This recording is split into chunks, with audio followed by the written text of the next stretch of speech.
being on an in-person lecture for the first time in... Hey, someone said that, David said that on Monday. Oh, it's not the first time. And then we had one in the fall, and Jessica. Oh, that's right. Yeah, Right. Sharples. We were away for the first one, so I had to actually take a crash shot. And that was away for Sharples with your But for the first time on Wednesday today. First time on Wednesday. First time in 2022 on a Wednesday. Yeah. All right. So I think so. Are we good to go? Ryan, good to go? Okay. Well, thank you guys for coming. It's really nice to be in the building for me and to see faces in person and to welcome Dean Igor Marjanović. Perfect. Igor is arrived in July at the Rice School of Architecture to be the William Ward Watkin Dean and Professor at Rice. He previously taught at a number of institutions. He was at University of Chicago, or University of Illinois in Chicago, at Iowa State University, and for 15 years he taught at Washington University in St. Louis, where he was the chair of the undergraduate architecture program. I think interestingly there, it's a very interesting school, but he created an integrated architectural and liberal arts education for the undergraduate program there, which, as you guys in the Bachelor of Architecture program know, is a hard thing to do. He has a Bachelor of Architecture from Belgrade. He has a Master of Architecture from the University of Illinois. He has a PhD from the Bartlett School in London.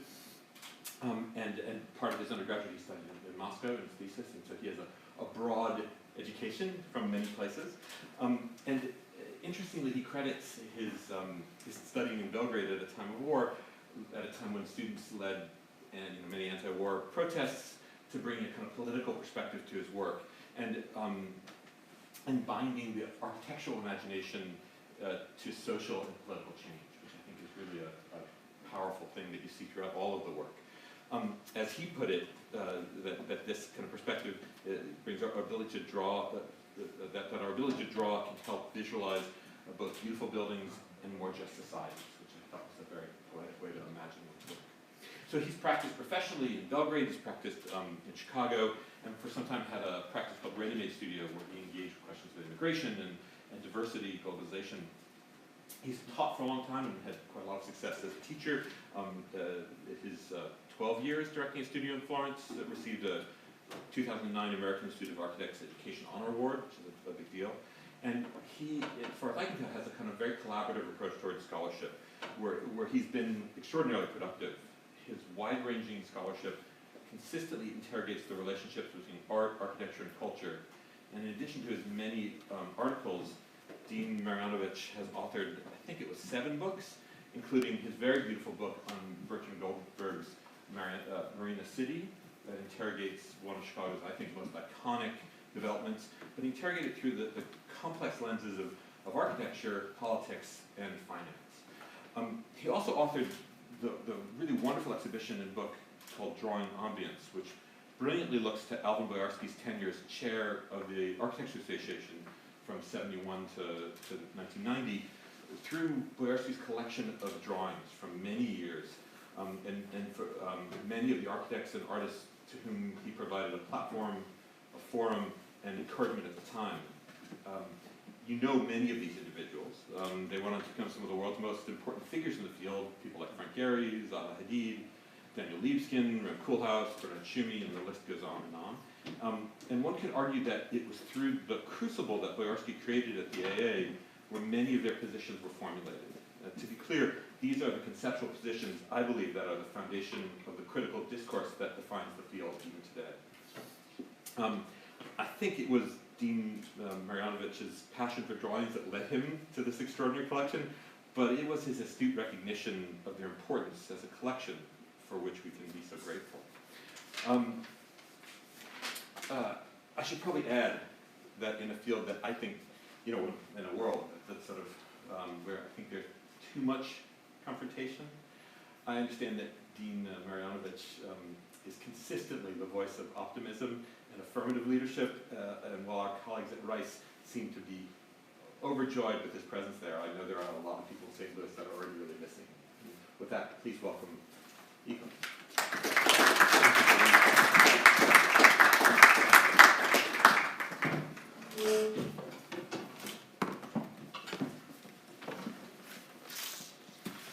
Thank you, Kevin, for that wonderful introduction and for welcoming me to UT Austin. It's wonderful to be there, and it's wonderful to be back in person. I must emphasize that again because it's one of those joys of being human, which is to be around other people and to share what we like to do and how that might impact the world. So it is wonderful, as I said, to be here and visit the school and share some of my own perspectives about architectural education, practice, and scholarship, in particular as they relate to social, cultural, and disciplinary change.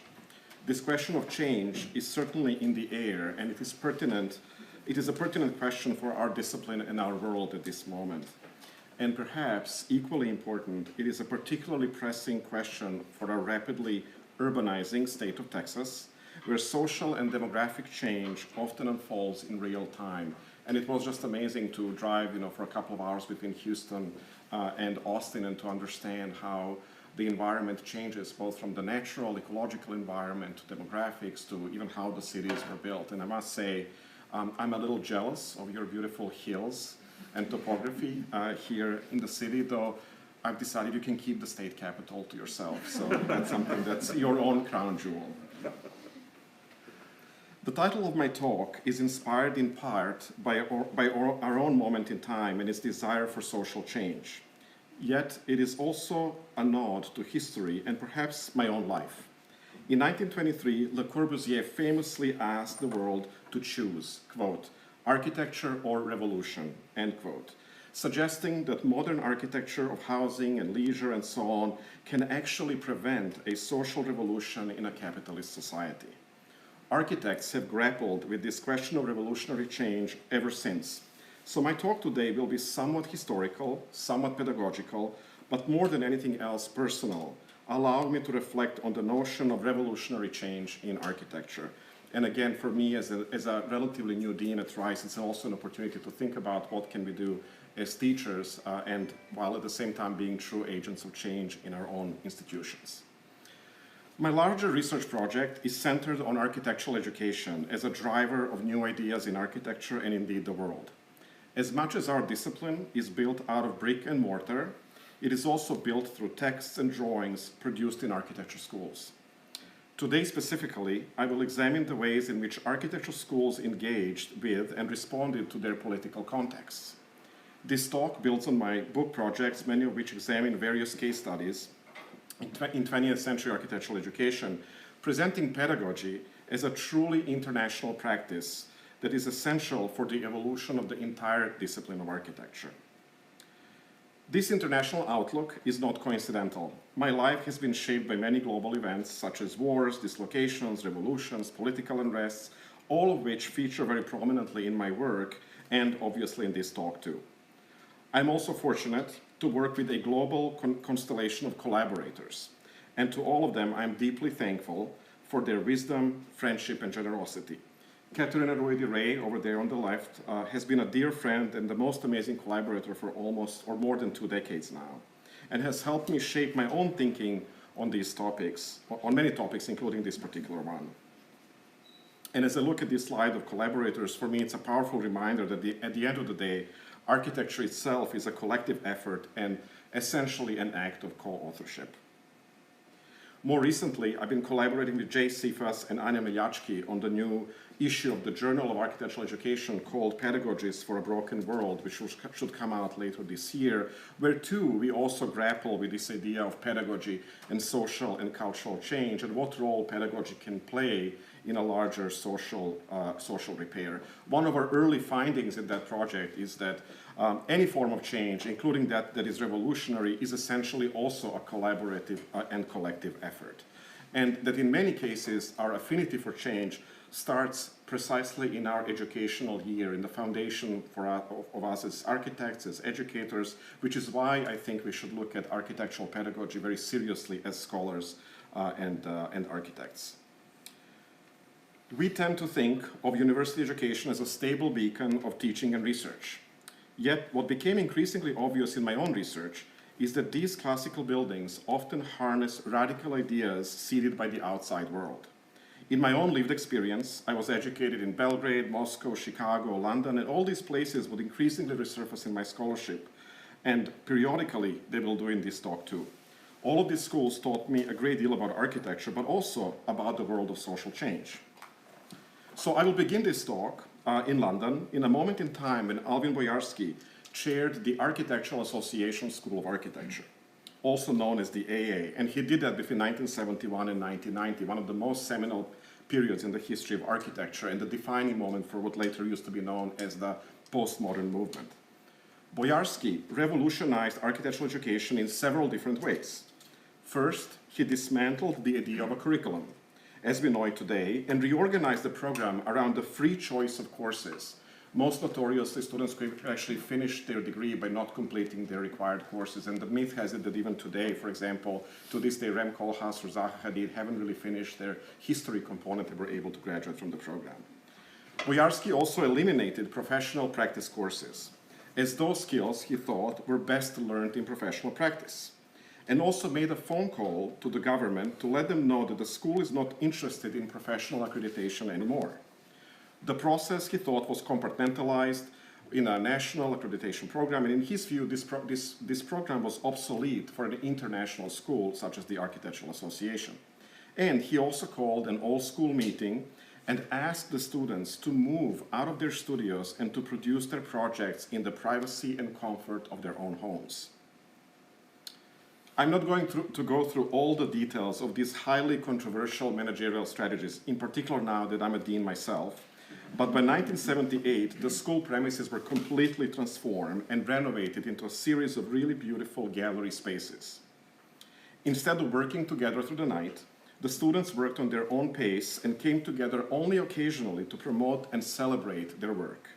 The heart of the school was the famous AA bar, often filled with smoke and alcohol, but also beautiful drawings on the wall. And here we see an image of Cedric Price, a noted architect, gazing at the New Delhi memorial for Gandhi that was displayed at the AA bar at that time. And remember the image of Price because he will resurface in one of the images that I will show of Rice University later on. In an effort to raise the profile of student and faculty projects, Boyarsky also invited artists who worked closely with architects at that time, such as Mary Miss. They too produced drawings for the school's many exhibitions, as well as site-specific work directly on AA premises, allowing the galleries to spill into the streets and squares around the school and create a form of public presence and an impact in the community. And this is a beautiful example of that process of drawing out and drawing in the public, which is a process of getting one of the constructions by Mary Miss being built on Bedford Square just outside of the Architectural Association. With the messy, in-studio eating and sleeping completely out, everyone was rested, showered, and dressed up for the next exhibition opening. Such was the case with Zaha Hadid's seminal exhibition, Planetary Architecture 2, in 1983, which celebrated her winning the major international competition for the Peak Club in Hong Kong. This was a black tie event featuring oversized paintings and drawings, but also a large-scale model of the Peak Club made as a chocolate cake, here savored by students who are licking their fingers in delight, and by the chairman himself. By now, the complete emphasis on the display and consumption of beautiful drawings became both a theoretical obsession and a global spectacle, obviously not disconnected from the elevation of architectural practice from a national discipline to a global practice where architects like Zaha Hadid played a particularly key role. These publicity stunts were successful in that they led to other invitations, including Hadid's inclusion as the only woman in the deconstructivist architecture exhibition at the Museum of Modern Art in New York City in 1988, or her encounters with the then Prime Minister Margaret Thatcher, who ironically worked very hard to shut down the AA and eliminate the public funding for this, at the time, the only private school of architecture in the United Kingdom. But that whole story of funding of schools is probably a topic for a whole another talk that we will explore maybe some other time. But what is significant here is that the production and publicity of Hadid's early work at the AA, including her books and exhibitions, ultimately led to her success as a practicing architect, as evidenced by her built work around the world. This process owes something to Boyarsky's orchestrated publicity machine, as well as his management strategy that shifted the school premises from the production to exhibition of drawings. And it owes even more to Hadid's own identity, Hadid's own intellect and identity. Hadid's drawing, The World, also titled 89 Degrees, shown here on the left, represents a collection of miniature reproductions of her buildings around the world, London, Paris, Hong Kong, speaking to her rising global prominence, but also to her own identity. Indeed, the subtitle, 89 Degrees, could be seen as a reference to the unusual wall angles in her buildings, but also to her own difference and distinction as a female Muslim architect in the sea of English gentleman architects at that time. The rumor has it that when the organizers of the peak competition called her to congratulate, they asked for Mr. Hadid. At first, this was confusing since Mr. Fuad Hadid is a well-known historian and a brother of Zaha Hadid. But quickly, it became obvious that this was a sexist assumption never easily forgotten by Hadid. I have explored the complexities of this story in my dissertation at the Bartlett under the mentorship of Jonathan Hill, Jane Randall, and Adrian Fordy, and in many other writings, but most importantly through the Drawing Ambience exhibition that Kevin referred to.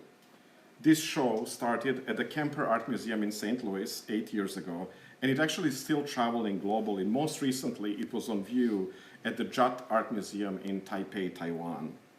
One of the reasons, I think, for such wide success of this show is that the architectural community still appreciates the imaginative power of architectural drawing as the foundational activity of our discipline, and one that often captures the stylistic, ideological, and cultural shifts in our field. But there is also still a great deal of curiosity about how the AA was able to unfold so many radical changes over such brief period of time, all while producing such lasting impact. And this is just a quick reference to the Drawing Ambience catalog on the left-hand side and the installation of a show, wonderful collaboration with graphic designers and curators, where we actually tried in the production of the book, actually Kevin has a copy over there, to capture the spirit of the drawing by using a special paper. So the book feels like a drawing artifact itself, and then also try to have these enlarged images of drawings in the gallery space to really evoke the idea of the texture and the detail and the atmosphere that the drawing builds. And that's a subtle hint in the title where the word or the phrase drawing ambience suggests both the atmosphere that each drawing has that we try to capture in the drawing, but also the kind of ambience that drawings produce in a gallery once they are displayed on the wall. So anyhow, in order to unpack the impact of the AA and where it all came about, I will drive this talk back to the revolution theme. Before he came to the AA, Boyarsky served as the associate dean at the University of Illinois at Chicago, where he began as a Canadian emigre, working diligently in the dean's office on academic affairs. And a little bit of a connection to Texas, Boyarsky was a student of Colin Rowe and Lee Hodgen and had a very strong connection to the Texas Rangers. So he was part of the kind of early wave of postmodern architects who were trying to both build on the modernist canon, but also to try to adapt it both to the historic questions of historical memory, urbanism, and city building. And Boyarsky, as a matter of fact, wrote a dissertation in urban design under the supervision of Colin Rowe at Cornell University in the late 1950s, before moving on to the University of Oregon for his first teaching job alongside Lee Hodgen, another Texas Ranger. So as an associate dean in Chicago, Boyarsky had a pretty straightforward job to assist with the school matters on a daily basis. But soon, a surprising transformation took place. In May 1970, then Dean Leonard Curry, a student of Walter Gropius, for you other historians in the audience, was away in South America on a school-related trip. Taking care of the school in his absence, Boyarsky was confronted with an unfolding political crisis, and before too long found himself sitting in for Cambodia with his students, calmly protesting President Richard Nixon's decision to escalate the US involvement in Cambodia and Vietnam. But on May 4th, the protests turned violent when the Ohio National Guard killed 4 students on the campus of Kent State University. Within hours, all college campuses across the country exploded, with academic buildings closed and even put on fire and all teaching activities suspended. Faced with a similar situation at UIC, Boyarsky made a critical decision. Unlike many other deans, he opened the Art and Architecture building for student demonstrators, making it a campus-wide center for protest and debate. He also brought the print press from the art school to help the students in the production of political posters, a canny act that helped galvanize their political stance, but also probably saved their lives, keeping them out of the harm's way. While in Chicago, Boyarsky also kept a personal collection of political leaflets. One of them, How to Make a Revolution, the namesake of this talk, calls for a larger question: how to transition from a mere strike or a protest to a more just social reality, in this case, socialist America. While this question falls seemingly outside of architecture, I would argue that it has everything to do with it. It is in these posters that Boyarsky found his own revolutionary zeal for change, a courage to dismantle curriculum in favor of other ideas, and to translate protest into creative activity, including drawing, all of which would drive him so relentlessly through the boldest decisions that he later had to make as a chair in London. A little side note. In this, Boyarsky is not an isolated example. In our study of Marina City, Chicago's iconic round twin towers, Katerina Ruedi-Ray and I have examined a similar aspect of Bertrand Goldberg's Bauhaus training in Germany in the 1930s. There, he was trained by radical artists and architects of the time, acquiring a passion for abstract forms, including the relentless drawing of circles that Goldberg drew under the supervision of artist Joseph Albers, certainly an early, if only subconscious indicator of Marina City's later circular form.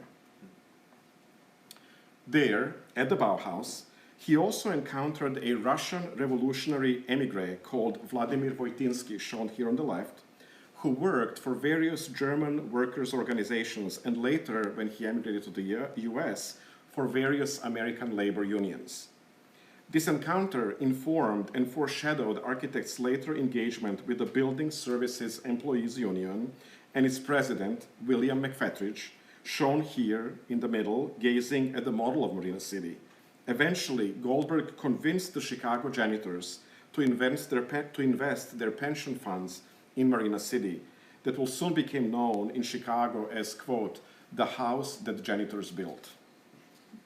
Eventually, Marina City's iconic form, innovative funding, and mixed-use program seeded the renaissance of the city's downtown, a form of capitalist revolution in its own right that obviously in Chicago always happens in the shadow of politics. And you can see here the developer, Chuck Zweibel, petting the then very powerful Chicago mayor, Richard Daley, the senior. Ironically, it is not capitalism that yearns for social change only. It is also the socialist societies that often have failed to deliver on their social promise that have a similar dilemma too. As someone who was brought up in that other world, I cannot but wonder about the revolutions that shaped my own experience. Serbia and former Yugoslavia have experienced their own share of these kind of case studies, and my early professional work was often interrupted and shaped by many such events, including anti-government protests.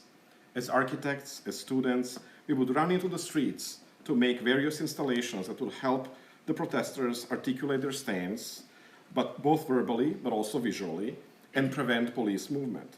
In the fall of 1996, the Forbidden City Pyramid, shown here, installed by the architecture students and faculty at the University of Belgrade, made it hard for the police vehicles to cross this bridge and prevent demonstrators from moving around the city. And obviously it was also risky to do it with the CNN cameras always filming nearby. My favorite protest installation was this decompression device, shown on the right, placed in public space, which allowed people to jump, scream, and record their frustrations with their own politicians. A device perhaps much needed beyond Serbia itself. I won't make a joke, so I'll just keep going. This device is contrasted by this silent image on the left, taken only a few blocks away, of a woman reading a newspaper titled Democracy. undeterred by the heavy presence of riot police. Both of these strategies, one screaming and the other one very silent, were effective forms of protest that continue to resonate in my memory even today. The most impactful student demonstrations in Belgrade occurred actually in 1968, which completely paralyzed the government, completely taken by surprise by the fact that its people took to the streets in an otherwise booming communist paradise of former socialist Yugoslavia. Until that moment, it was presented to the public in Yugoslavia that political protests only occur in the West because there's nothing to protest in a paradise that was a socialist country like that. The impact was particularly strong at the University of Belgrade, where students barricaded themselves in the main administration building, welcoming actors, politicians, artists, writers, and other public figures in an ongoing dialogue, all of which were immortalized in a short film by Želimir Žilnik titled Lipanska gibanja, or the June Turmoil, in reference to government's official euphemism for these protests. They would just call it the occurrences and not the protest, even just to kind of minimize the impact of those kind of events themselves. One of the students' major demands was greater access to higher education and the failed promise that the universities will be reformed to better reflect the contemporary social, political, and cultural issues. One of the believers in such reform was an architect, Bogdan Bogdanović, who soon attempted to implement such reform as the dean of the University of Belgrade Faculty of Architecture between 1971 and 1973. Katerina Ruedi-Ray and I are exploring this reform as part of our larger book project on Central and Eastern European schools of architecture during Cold War. But in a nutshell, and relative to our topic today, Bogdanović wanted to promote an open educational model based on workshop and debates, where students lived and worked freely in small pods and communes. So kind of the opposite of Boyarsky. Instead of using the building only as an exhibition space, the building was used as a camping ground, and students could bring tents and organize social events as they made drawings. And on the day of the opening of the reformed curriculum, they put this sign that says, "The old school is dead. We wish it had died a long time ago." But again, unlike Boyarsky, who operated in a small private school with unprecedented powers, Bogdanović was a part of a major state university and was soon caught in its administrative procedures. His reform was eventually shut down by the school's infamous curriculum committee. Disappointed but determined, he moved to the small hamlet of Mali Popović, where in an abandoned school building, he set up what he called a village school for the philosophy of architecture. Unrestricted by the committees, accreditations, and daily demands of the university, the students were free to speak and draw whatever they wanted. On the weekends, the students boarded shabby socialist buses to visit Bogdanović's acclaimed war memorials all over former Yugoslavia, including these two. One is in the city of Leskovac and the other one in Čačak, where incidentally my grandfather worked as a mason and was involved in the construction on the site itself. As the students made drawings on these site visits, they also learned about the visual language of collective memory, and in particular about the heroism and tragedy of history in this part of the world. Back at the village school, the students were challenged by Bogdanović to invent a new civilization, including its language, letters, and cities. So the studio project was always the same, and it had one sentence: invent a new civilization by drawing its city. Well into the night, they projected these new signs onto their faces, using their own bodies as sites for the production of architectural work. A first step in the design of those imaginary new civilizations for students was to invent a new alphabet, a new way of writing that's unfamiliar to any language that you know so far. Even though they operated outside the system, these experiments were influential as they nurtured a generation of architects interested in reading, writing, and drawing, many of whom were later my own teachers. This experiment also created a lasting bridge to the arts. The village school exhibited its drawings and performances at the Student Cultural Center, or SKC, in Belgrade, which was a major venue for the city's burgeoning art scene. This gallery also hosted some of Marina Abramovic's early performances and workshops by Joseph Beuys. Here we see Abramovich inside a burning communist star and Boyce lecturing on the art and in the expanded field, listing architecture as the first domain of the new artistic practices in the 1970s. These architects and artists, just as a side note, were so involved in the kind of work that they were making, including these performances. And this particular performance was one where Abramovich almost lost her life because the fire sucked out all the oxygen around you, and she was unconscious for a few minutes until people in the audience realized that she doesn't breathe almost anymore, and they actually rescued her out of this performance. Otherwise, she would have passed away. Abramovich would become one of the leading artists of our time. Her 2010 retrospective at the Museum of Modern Art in New York is a staple of such success. Like Hadid, we know that if someone is invited to exhibit at MoMA, they have become a global icon. As part of this show, titled The Artist is Present, Abramovich conducted long performances with the audience. Seated at one end of a simple wooden table, she would welcome the visitors at the other end and stared at them for a long time. These moments of silence often lasted for hours and were pierced with emotions as tears ran down people's faces. Situated between these two characters, the table remained a metaphor of their silent relationship and the site of the exchange of their bodily languages. So allow me to shift now a little bit from some of the scholarship on the history of architectural pedagogy to some of my own attempts to tackle some of these issues in my own studio teaching. Abramovich's table has often been an inspiration for my own studio teaching. While I was at Washington University in St. Louis, we set up a new design project asking all first-year architecture students to design a space of dialogue in Forest Park, the city's main park, a conversation table for themselves and another character, fictional, imaginary, or real. The project was a lesson in redesigning a mundane object, such as this park service picnic table sprinkled all over the park, but also a lesson in engagement and dialogue and how we talk to other people. Through this project, we learned also about the people that our students would like to talk to and invite at their conversation table. And here you can see a sampling of these characters, both alive and dead.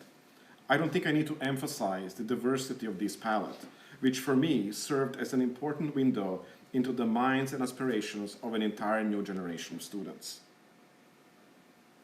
A major part of the beginning design education is to establish a productive space of dialogue with one's own ideas, with other people, and with the material and conceptual world around us.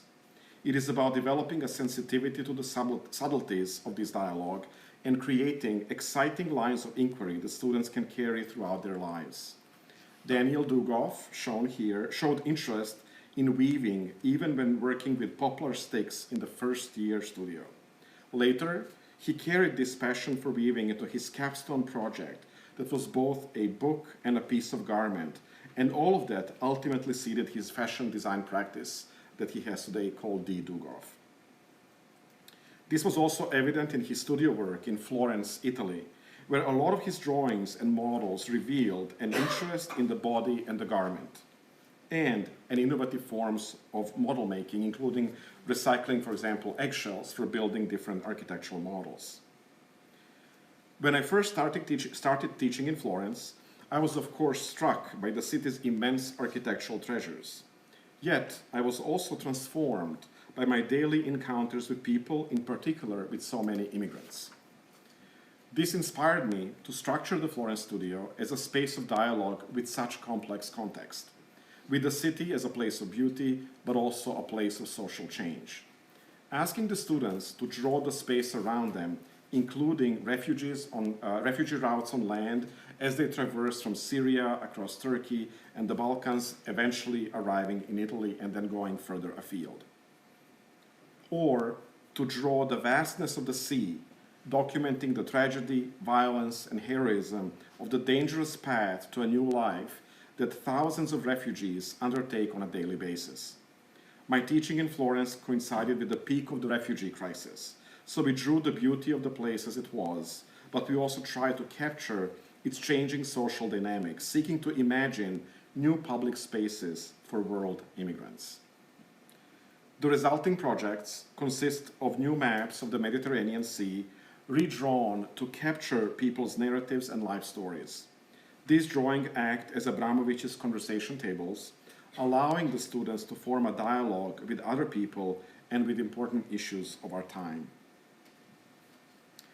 It is also very important to me that the students develop articulate building projects as part of their studio explorations. Some of the student-proposed buildings in Florence include public restrooms that also dub as vending stalls for illegal vendors, or a water filtration plant concealed as a public pool where all visitors can enter without a valid ID, a slap in the face of the Italian government, which often uses frequent ID checks in community pools to crack down on illegal immigrants who simply just need a place to bathe.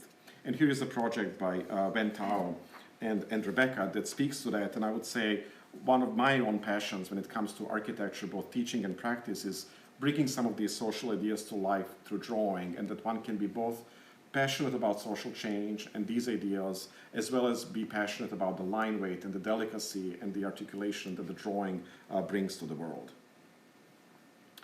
The projects also include careful studies of public spaces and the presence of others, in particular of illegal immigrants as they post new street signs or go about their daily lives.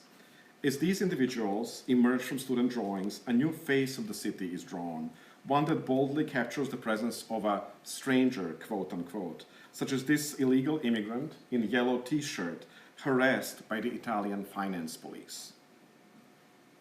For me, this framing of the city through an immigrant experience has been fundamental in understanding the revolutionary potential of our own time. The idea that monumentality, beauty, and rigor of architectural design lie both in the discipline's foundational activities of drawing, making, and building, as well as in our ability to, as architects, to be keen social observers of the world that is so rapidly changing around us. These street signs are in Prato, Italy, just outside of Florence, and they are a reminder that Mandarin and Arabic are two most widely spoken languages for many elementary school children in the city of Florence. For me, these multilingual signs are also close to home.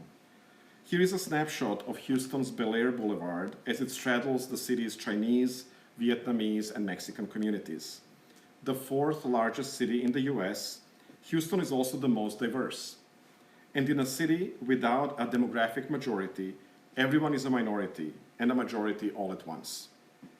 Rice School of Architecture is nestled between the city's unique ecology of green trees and bayous and the colorful demographic of its own population. Yet, this picture is far from idyllic. The dream world of natural and cultural beauty is often contrasted by social issues and ecological catastrophes that are all too common in a contemporary megalopolis such as Houston. So, as dean, I often remind myself that in order to look forward, we also need to look back, and that we need to look at the world differently altogether.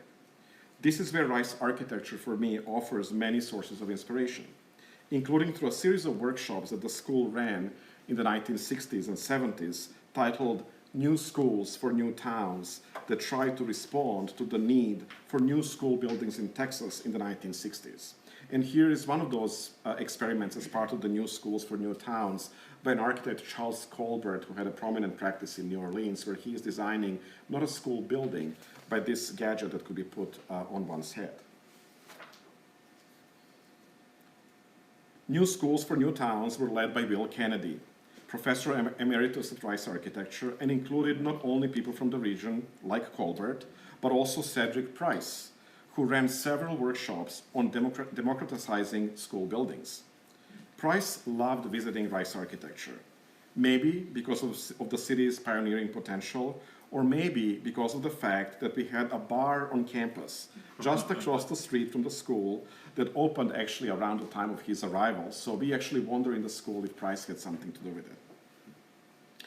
While the resulting proposals included drive-through schools like this one by Venturi Scott Brown, it is these jarring headpieces that remain as one of the most powerful testaments of architects to change not only buildings, but how people see the world and talk to each other.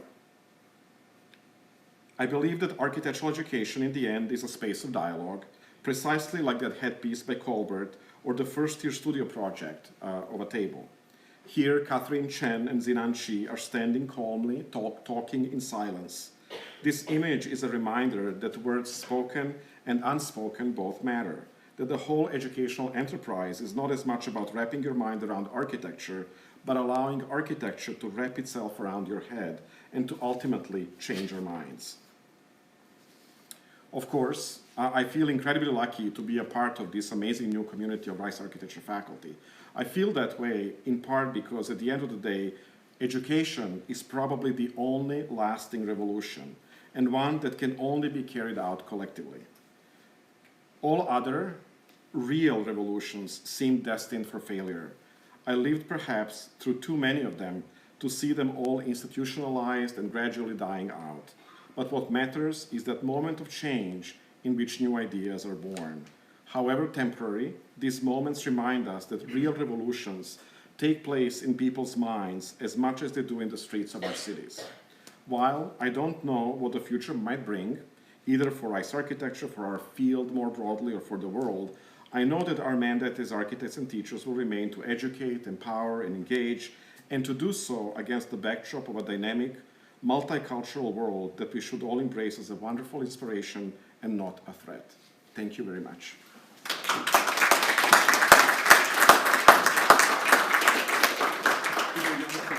Yes, I'd be happy to take some questions if you all have time. Do we have the capability of taking them from YouTube? Sure.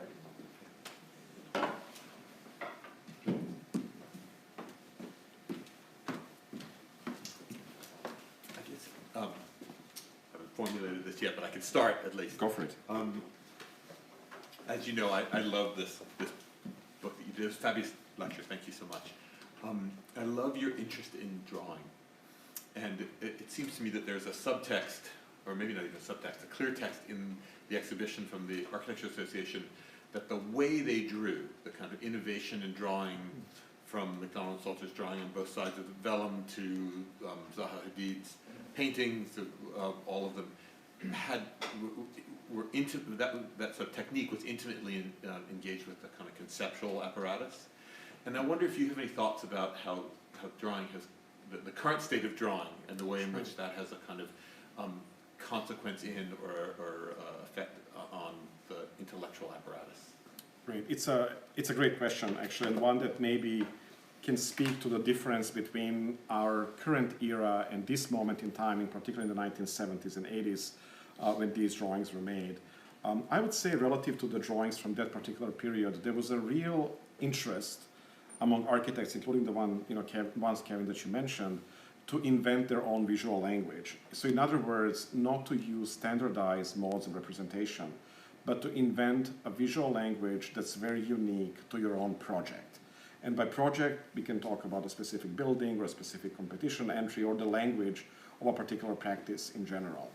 And I think that particular desire found a really fruitful ground in the moment in time that occurred just before the shift to digital media, when architects experimented with other different kinds of mechanical reproduction that allowed them to multiply their drawings in many different ways. So printmaking was one of them, photocopying was another one. We don't use it as much, but at that time, architects would make photocopies and then apply different color or inks or letter tone, letter set, different kind of filters on those drawings to create multiple kinds of effects. So at that time, there was a real desire to invent a new language.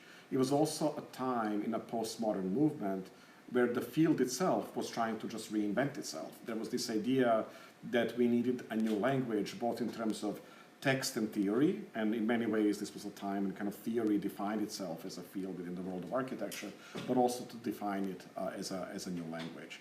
I do think that even today we have a potential to do that, to take the drawing seriously. I think that's probably one of the reasons that that we were so, in a sense, pleasantly surprised that the exhibition was so popular and that it traveled to many schools of architecture, because there's still a desire for us as architects to invent the language of our time by experimenting by means of drawing. And I think, in a way, the more we develop our expertise in digital media, we also want to produce more things by hand as well. So those two experimentations kind of go hand in hand, and that probably will be something that will be the trace of our time relative to that new visual language.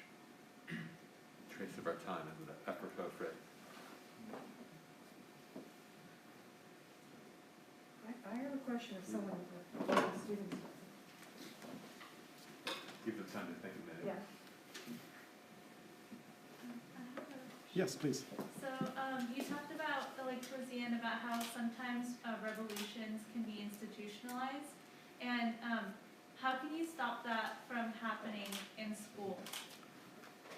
It's a big question. I think it's a question for schools. I think it's also the same question for the political establishment. Whenever you have an idea, let's start with the politics first. When you have a new idea in politics, be it on the left, on the right, in the center, it generates so much energy.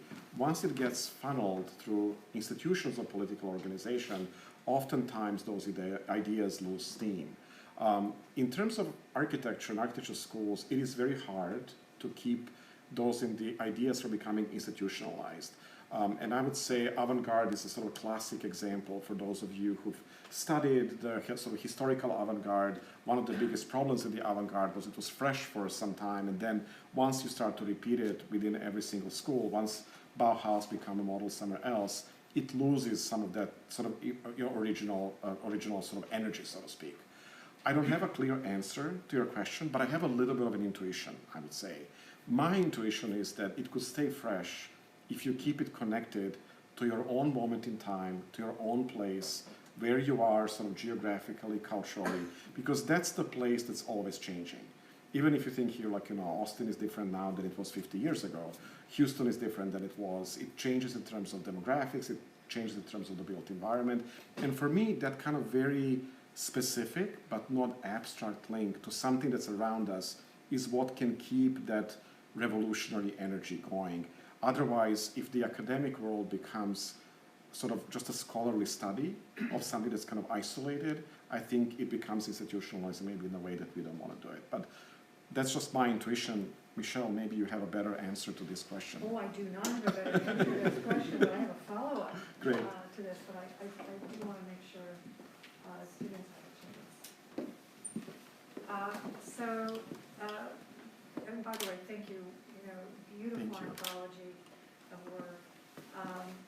But I want to continue on this issue or question about revolution and the role that we can begin to play, again, not institutionalized, but sort of understanding how through the very means of how we shape public space, the sort of significant role that we can play within that. But, it comes back to sort of the sea changes that we've had in the past with revolutions versus what we see today. So, I grew up in Washington, D.C. as a child, so I, witnessed firsthand the burning of the city during the civil rights protests. We were a large part of the marches against the Vietnam War. It was something that was present and it was understood, and of course we think about, later Prague Spring, we continue on, Sure. we see these sort of, moments in the world that it was a collective action that also was,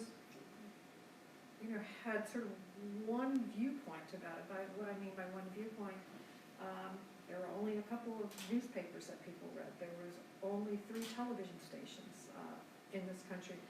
It had a way of communicating as this was a sweeping change across the world, and whether or not that's what resulted in those sea changes that really did result in the war ending for the first passage of much of the civil rights legislation.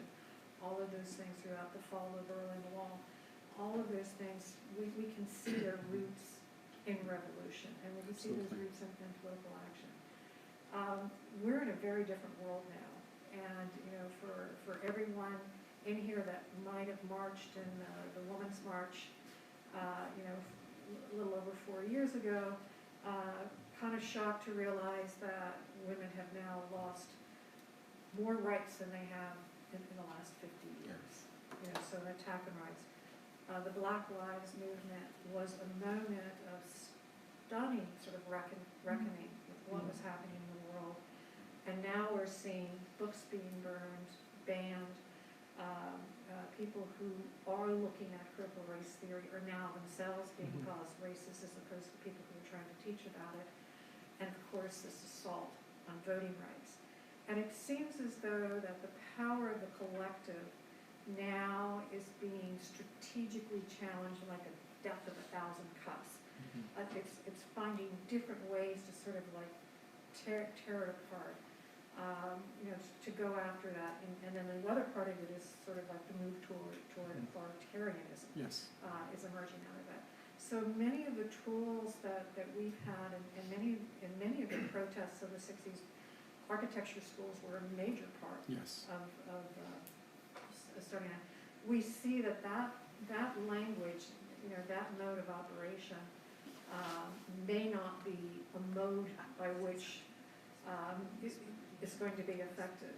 Yet we're still the group that makes public space. And if I think about, you know, George Beard's wonderful book, Space of Appearance, about Hannah Arendt, and understanding that our creation of public space is a space by which, you know, the public comes together to sort of, in a political act.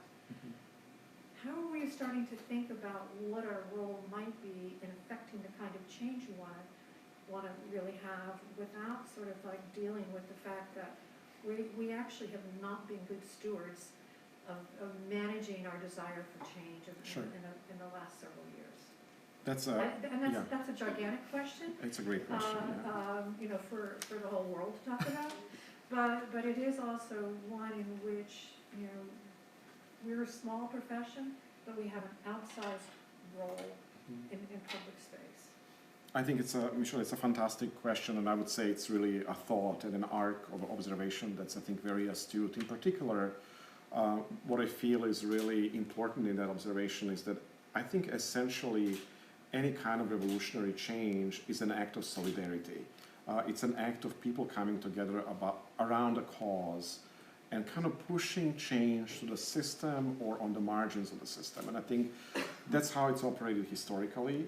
I do think probably that's how it will operate in the future, although maybe by different means. In part, I'm referring to kind of global connectivity of the social media, because that creates a kind of digital solidarity that is not to be underestimated on both or all sides of the spectrum. So I would say one of the important kind of energies of a revolution of any kind is that kind of solidarity of people coming together around a cause, which I think is very important. Your other, I think, question is a question for all of us, for the entire discipline, for all of the schools, which is what do we do as architects in that climate of desire of change. I would say it's not yet the climate of change, it's a climate for desire to have a social change. And I think that kind of question, I think, for me, is an important one, because I feel it's not maybe a singular answer. I think you're hinting at an important part of our job, which is the public space. For example, the work we did with students in Florence was about designing a public space that's welcoming for everyone. So, for example, immigrants don't feel excluded by the nature of how public space is designed. But I would also say there is another set of skills that we have as architects that maybe goes back to some of the examples of the political protests and posters being made, which is that as architects, I think we have incredible representational skills, both visual skills to draw, but also amazing verbal skills. I think we're one of the last Renaissance disciplines where people study reading and writing and drawing, and we have this really great range of skills that really are sort of fundamental to how everybody in our society can imagine a different kind of a future. And this potential to imagine through representation, I feel, is something we can bring to the table. And this is part of my own passion for drawing, is that sometimes we take drawing for granted. I don't think anybody can draw almost as well as architects can do. No one can draw in so many different techniques.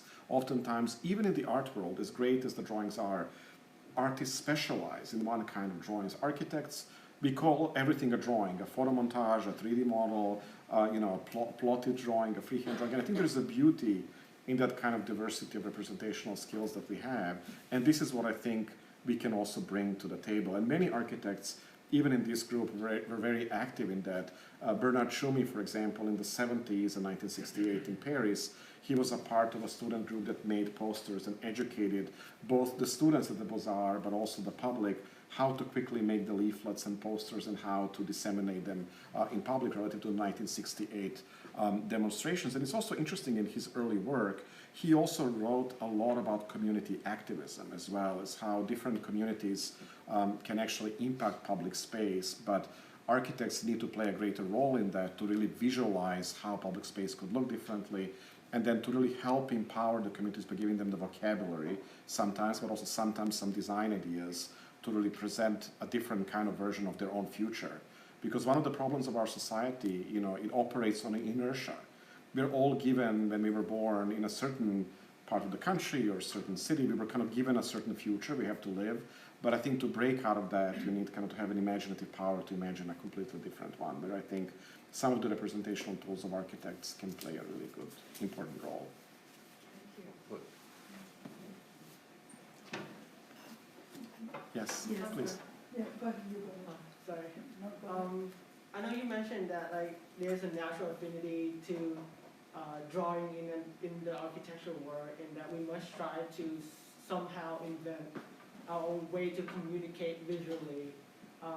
So I guess more generalized is in this world like standardizing CAD drawings and uncanny 3D renderings.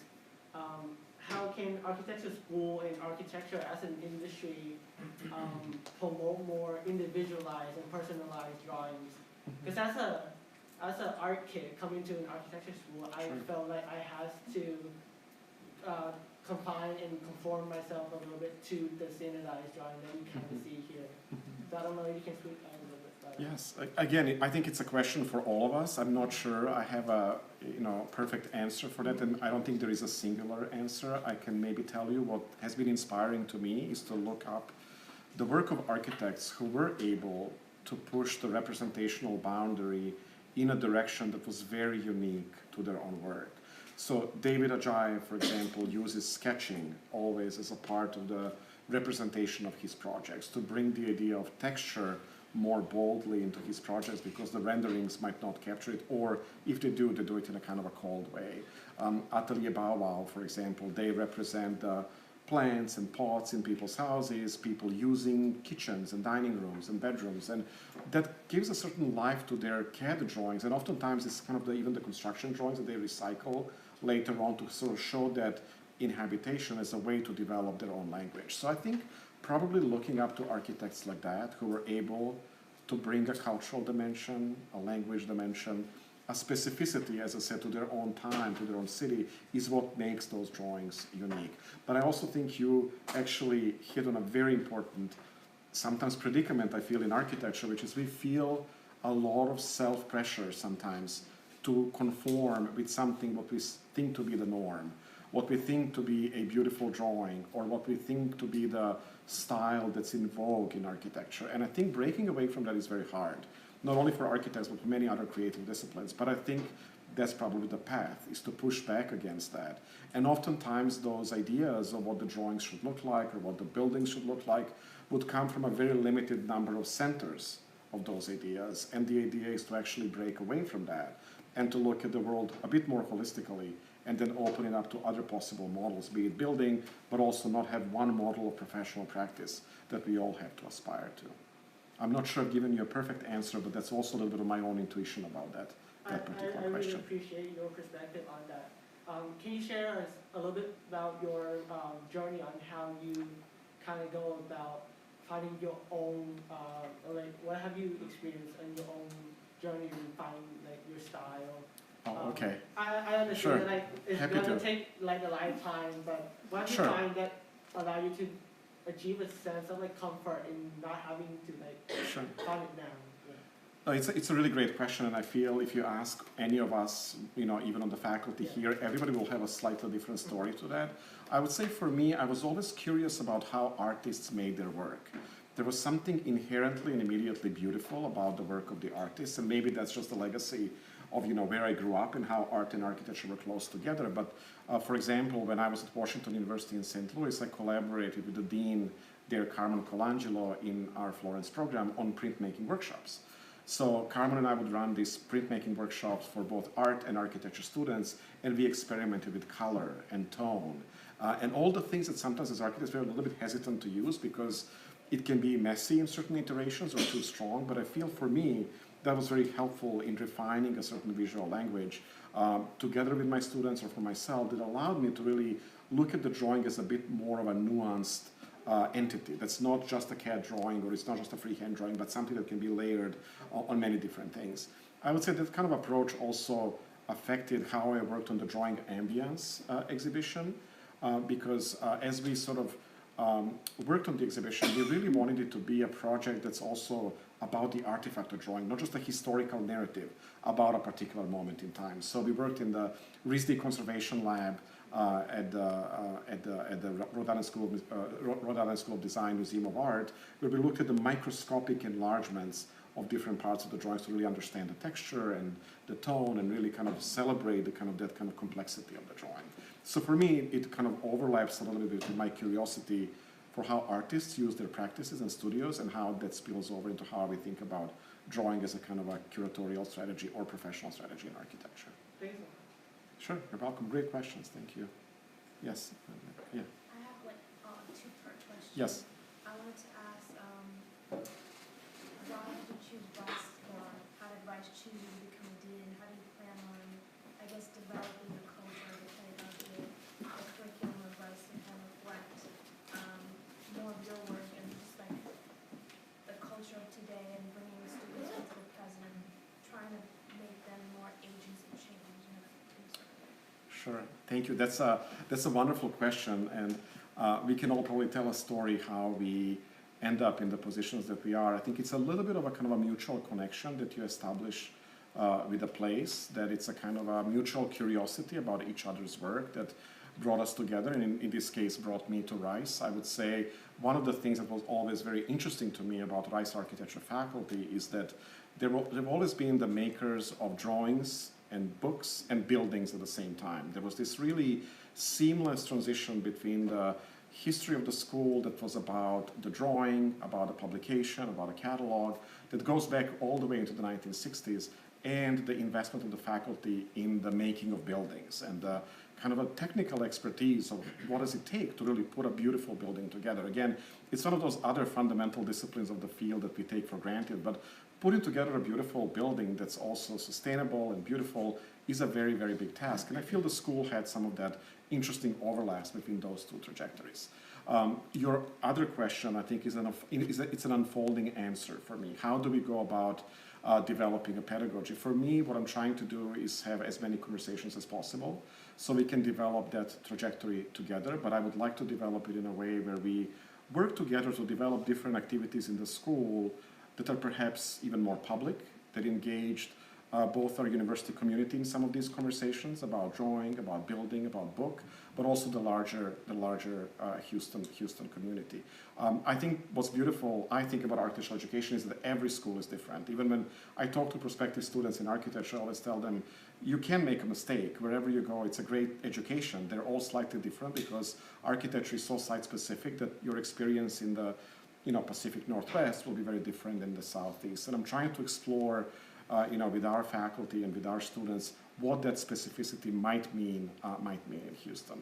One thing that comes to the forefront through all of our conversations is that one of the most unique aspects of Houston is its multicultural context. We have a very multicultural student body, multicultural faculty, and again, we live in a city that's almost equally split demographically around all major sort of racial and ethnic lines. And for me, that's a very special context in which we can think about what does it mean for the curriculum of the school and how to bring that inside the school to shape some of the projects inside.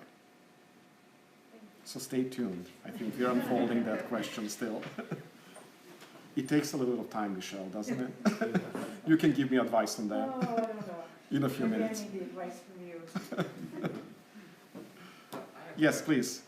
I guess we were all part of a revolution was we were going to make a better world. And now we're older. We're characterized as a generation that's divisive, selfish, and we've left a legacy of climate change and inequity. Did we not draw a better vision? What was wrong with our drawing? Why were we so naive? You know, what went wrong? You know, your question is it's a big question. I also feel there is a little bit in the beginning of your question that I would maybe have a little bit of a conversation about, and that is that I don't think the issues that you're describing right now, relative to social issues, climate issues, I don't think those are the issues that of a single generation, that a single generation failed to produce a particular kind of drawing that ended up in this particular moment in time or in this future that we live right now. I think this is why things are so hard to change on that scale and why revolutions have faltered sometimes in enacting change, because we're trying to change things that have been unfolding for centuries. And I feel it's not a single generation that, you know, led to this. I will also say to our students, I don't think it's a single generation that's probably going to change all of this either. I think change is a multi-generational process. I think it'll take a lot of time. It'll take a lot of back and forth. We've seen it in our own society. We had great society 50 years ago, and we have the society now, and they're very two different images. So I think a lot of it is a little bit of a cycle that goes in and out of focus. But I would say if there is something we can do to enable the discipline, let's say maybe even the world more broadly, to just sustain the path to change a little bit longer, I think that would be a good change in how we teach.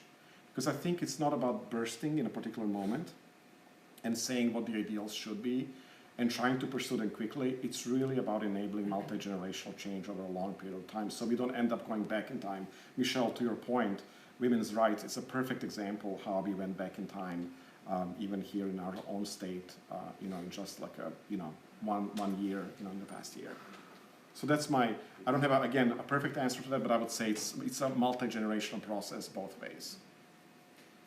We should have just maybe just one more question, or maybe. Can I have the last one? Yeah. So I'm curious sort of what the tension that I see between like the accreditation process and basically getting students to kind of come out of school, churning out students so that they can join this sort of capitalist institutional framework of architects and practice, versus the sort of like the sort of revolutionary attitudes and the high concept issues that you mentioned today. And as a dean, do you see sort of like the merit to something like what Boyarsky did? Do you think that there are institutions in the States that could maybe take that on, and what kind of change that might bring about, and what the cons might be, if not? I think it's an excellent question, and I think it's one that's really gaining traction, you know, in our own world, and you know, in what different deans are talking about, and different collateral organizations such as NCARB, AIA, and so on. I do think that our own historical process of accreditation and licensure has been convoluted. It has been one of the reasons why the profession hasn't been able to diversify itself. So behind certain ideals of technical expertise, professional expertise, protecting the public, which are very legitimate, I think, laid a fairly long process that oftentimes prevented people from completing it and becoming licensed architects. It has, I think, disproportionately affected minorities. It has disproportionately affected women. And I think there's other good examples around the world. In many countries, you don't go through that process. It's oftentimes integrated in some form with your education. You spend a year out working in practice, and now we have a movement in this country for an integrated path to licensure that tries to balance those two processes in a more, I would say, coordinated way, but also more condensed way, so you can get to the licensure and, let's say, a moment of independence a little bit faster. So I think it's an ongoing conversation, and I think a lot of kind of changes have been made in the last few years. Even if you look up, you know, online, you will see a few schools have signed up to be a part of that pilot program for an integrated path to licensure. To the credit of our own accreditation board, they've been just revised recently, and have been really grouped and simplified to allow each school more agency in how they respond to the accreditation process. So as opposed to kind of a longer matrix, it's a smaller matrix which allows the schools to develop their own goals. I oftentimes quote, and maybe this is just so obvious, the grass is greener in the other field, but in the field of landscape architecture for lab, the schools are actually required to set their 3 goals, and then they're measured in accreditation how they went about achieving those goals. And in architecture, it's still a little bit more of a matrix, even though it tries to combine that a little bit more. So I think some reform there, I think, is needed, and I think it'll probably happen naturally. I also feel the state licensure, which is a national program, is still a problem. Is really architecture a state-driven discipline? I mean, when I worked in Chicago in practice, almost all of our projects were in Phoenix or in Texas for that matter. So it really was more of a national or international practice. You said you wanted to make a comment. I just wanted to thank you very much for Thank this you all. inspirational talk. Oh, well, thank you. And it's very motivating, and what I really enjoyed was your particular focus on pedagogy in different places. Thank you. I was part of Rice when I was there. Sure, our And distinguished then alumni being and the another place one over where there. Texas Rangers have started. Yes, I think it made us professors sort of rethink or think about our pedagogy. And I thank you for bringing that up to us. thank you for having me. It's been a real pleasure, and thank you for your thoughtful and inspiring questions. That's it. Thank you so much.